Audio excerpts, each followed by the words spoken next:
जय नमस्कार, स्वागत है आपके अपने YouTube चैनल स्टैंड बीपीएससी में। दोस्तों फिर से मैं एक अपडेट लेकर आ चुका हूं।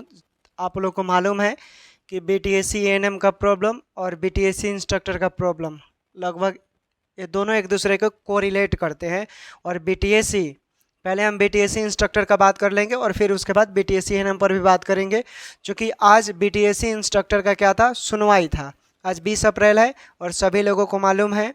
बहुत लोगों ने मुझे विश भी किया था कि आज मेरा जन्मदिन है। मेरा जन्मदिन आज नहीं है दोस्तों, ठीक है। ऐसे कोई कोई ऐसे ही अजीब मैसेज करने लगता है, खैर लीव इट। आज 20 अप्रैल है और समझ लीजिए कि जो सुनवाई होने वाला था इंस्ट्रक्टर का उस पर बात करेंगे। और मेरे पास जो अपडेट है प्रवीण सर, अभिमत सर, इन लोग के मुताबिक इन लोग का भी बहुत बड़ा योगदान है, सीनियर भैया लोग हैं। देखिए, चूँकि इसमें नेक्स्ट हियरिंग का डेट मिला है 20 अप्रैल का, जो आज सुनवाई हुआ और जो जजमेंट एडवोकेट लोगों ने एक दूसरे के सापेक्ष जज साहब के सामने जो अपने बातों को रखा, उसमें क्या हुआ। देखिए, चूँकि गेस्ट वाले ना जानबूझकर डेट ले रहे हैं, गेस्ट वाले जानबूझकर डेट ले रहे हैं। और वो लोग चूँकि उन लोग को मालूम है, जानता है लोग कि डेट लेना आसान है, आसानी से डेट मिल जाएगा, कोई ना कोई एक्सक्यूज लगा देंगे और इन्हीं बहाने इन टिंग में टांग अड़ाकर ये लोग कोई एक्सक्यूज कर कर डेट ले रहे हैं। और इन लोग का मेन पर्पस क्या है कि बहाली को रद्द करवा दे। लेकिन बहाली किस कंडीशन में रद्द होता है दोस्तों, आप लोग को मालूम है कि जब मामला कोर्ट में होता है तो उसे कोई भी रद्द नहीं करवा सकता है। ये संवैधानिक प्रक्रिया है, ठीक है। जब मामला कोर्ट में होता है तो आप किसी का मजाल नहीं है कि आप बहाली रद्द करवा दें जब तक उस पर हाई कोर्ट का कोई आदेश ना आए। उसके बाद देखिए, चूँकि फ्रेशर कैंडिडेट का इसमें जो स्कोर है अप्रॉक्स उन लोग के मुताबिक ज़्यादा है, क्योंकि गेस्ट वाले जानबूझकर चाह रहे हैं क्या कि फ्रेशर वाले को न रखा जाए। उन लोगों का मुद्दा यही है और उन लोगों ने यही केस किया है कि फ्रेशर कैंडिडेट को आप नहीं रखिए, क्योंकि उन लोगों का कहना है कि इन लोगों के पास सीटीआई नहीं है। जब सीटीआई नहीं है तो ये लोग पढ़ाएगा क्या। जिस तरह आप देखते होंगे कि बीपीएससी टीचर होता है, एग्ज़ाम होता है, बीपीएससी के थ्रू हो रहा है, पहले तो नहीं होता था, लेकिन अब बीपीएससी टीचर बनने के लिए 1 to 5 चाहे हाई स्कूल में आपको एक टीचर ट्रेनिंग करना होता है। आप हाई स्कूल में पढ़ाना चाहता है तो बीएड और प्राइमरी के लिए डीएलएड। उसी तरह आप आईटीआई, पॉलिटेक्निक, ये सब कॉलेजेस है, इसमें इंस्ट्रक्टर पोस्ट होता है।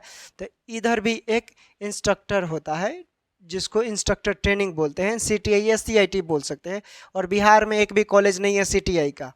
तो हाई कोर्ट के मुताबिक जहाँ पर जिस आउट ऑफ स्टेट यानी बिहार राज्य से बाहर आपने इंस्ट्रक्टर सीटीआई किया है जिस स्टेट से, तो आप उस राज्य के लिए ना वैल्यूएबल हुए, वहाँ पर आप अपना फुलफिल दायर कर सकते हैं।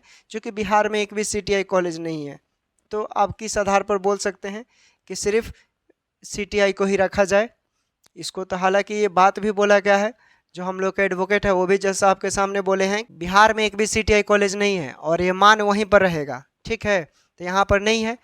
और अभी आप लोग देख सकते हैं कि राजस्थान में क्या हुआ था। अभी एक बहाली निकला था इंस्ट्रक्टर का और उसमें राजस्थान सरकार ने क्या किया, उसने अलाउ कर दिया कि बिना सीटीआई वाले भी फुलफिल कर सकते हैं, फॉर्म को भर सकते हैं, अप्लाई कर सकते हैं, एग्ज़ाम दे सकते हैं, नौकरी कर सकते हैं। राजस्थान में जो अभी बहाली निकला हुआ था, तो फिर यहाँ क्यों नहीं होगा।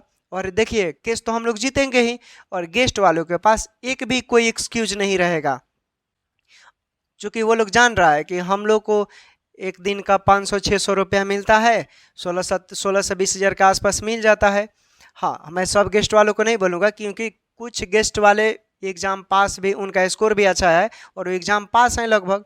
जो कुछ नहीं पास हुए हैं वही लोग ही जानबूझकर एक्सक्यूज कर रहा है, डेट पर डेट लिया जा रहा है। लेकिन याद रखिएगा, आज नहीं तो कल फ्रेशर स्टूडेंट जरूर केस जीतेगा। आप जितना भी ताकत लगा लीजिए, जितना ताकत झोंकना है झोंक लीजिए, केस तो फ्रेशर वाले ही जीतेंगे। क्योंकि जो आपने मुद्दा रखा है वो मुद्दा चूँकि बिहार के लिए नहीं है, बिहार में एक भी सीटीआई कॉलेज नहीं है, तो हाई कोर्ट को भी इस चीज़ को देखना पड़ेगा।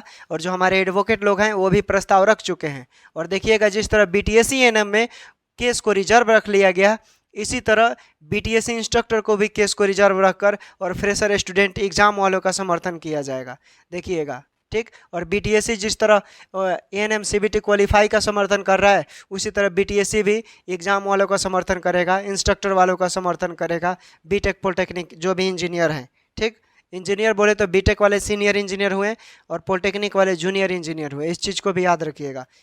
बीटेक वाले ईआर नाम के आगे लगा सकते हैं आप पहले, लेकिन पॉलिटेक्निक वाले अब कुछ लोग लिखते हैं ईआर, तो ईआर सिर्फ bachelor of technology, BTech bachelor of technology मतलब आपके पास ग्रेजुएशन प्लस टेक्निकल है, ग्रेजुएशन के साथ साथ आप टेक्निकल, तब आप ईआर लगाएंगे। पॉलिटेक्निक वालों का ऐसे कहीं भी मान्यता नहीं है कि ईआर आप लगाए, वैसे शौक से बहुत लोग सोशल मीडिया पर लगाते हैं लोग। खैर, डेट कब है? अगला डेट 7 मई को है। बीटीएससी इंस्ट्रक्टर से संबंधित 7 मई को हम लोग का सुनवाई होगा, ठीक। देखिए उस दिन भी हो सकता है ये लोग कोई एक्सक्यूज़ दे दे और लटका दे, लेकिन लटकेगा नहीं।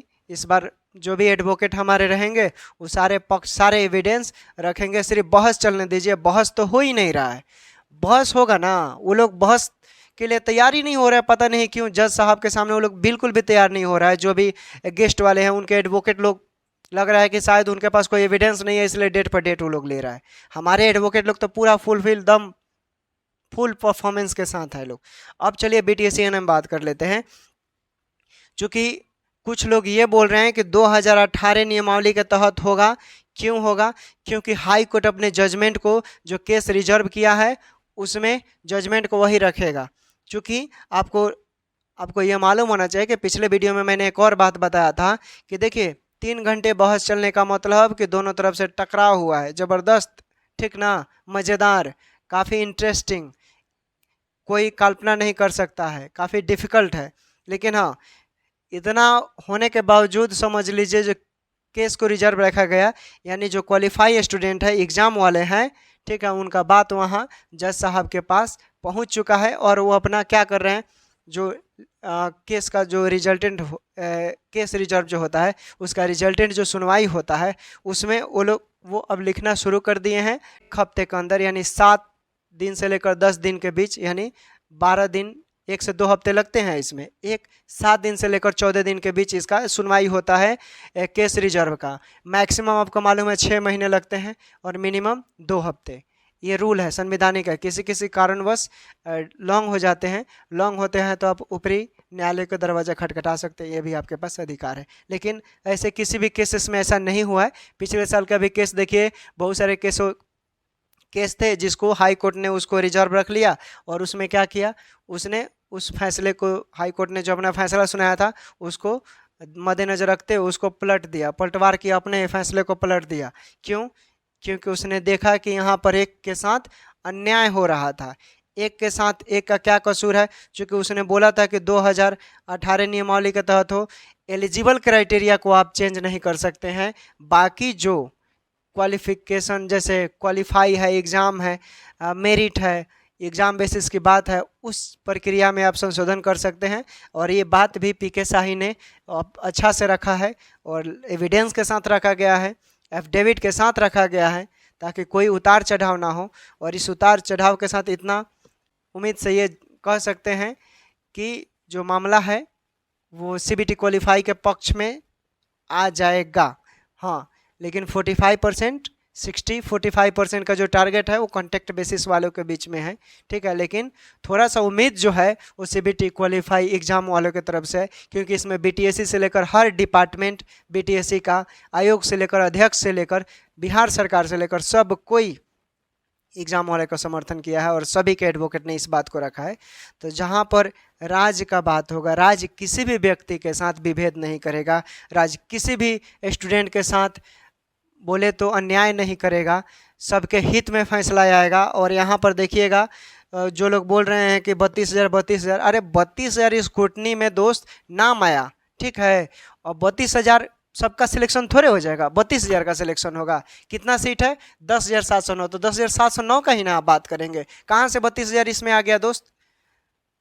अरे रूल है ना, है, कैडर है, ठीक है, कैडर है तो कैडर आप बात कर सकते हैं, अपना प्रावधान रख सकते हैं। लेकिन जो संशोधन प्रक्रिया है, हमारे एडवोकेट हमारे एडवोकेट बोले तो सीबीटी एग्ज़ाम वालों का एडवोकेट ने अपना पक्ष रख दिया है।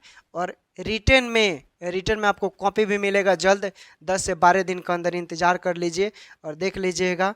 न्यायाधीश है वो अपने ही फैसले को पलटवार करेंगे, आदरणीय हाई कोर्ट के न्यायाधीश। सीबीटी क्वालिफाई के एडवोकेट लोगों ने अपना प्रस्ताव रखा है, अपने साक्ष्य, अपने एविडेंस और एफिडेविट के माध्यम से रखा है, वो काफ़ी सराहनीय है। हाँ, जो कॉन्टैक्ट बेसिस वाले हैं उनके भी एडवोकेट लोग बहुत अच्छा अपना पेश दायर किए। तो मामला थोड़ा पेचीदा है, लेकिन जो पायदान है वो सीबीटी क्वालिफाई का थोड़ा उनके मुताबिक ऊंचा है एविडेंस के मुताबिक, क्योंकि पिछले ईयर का जितना भी केस है वो सब उन लोगों ने भी रख दिया है। ओके, तो यही था आज का अपडेट। जल्द मिलेंगे एक नए वीडियो में नए अपडेट के साथ। देखते रहे स्टैंड बीपीएससी।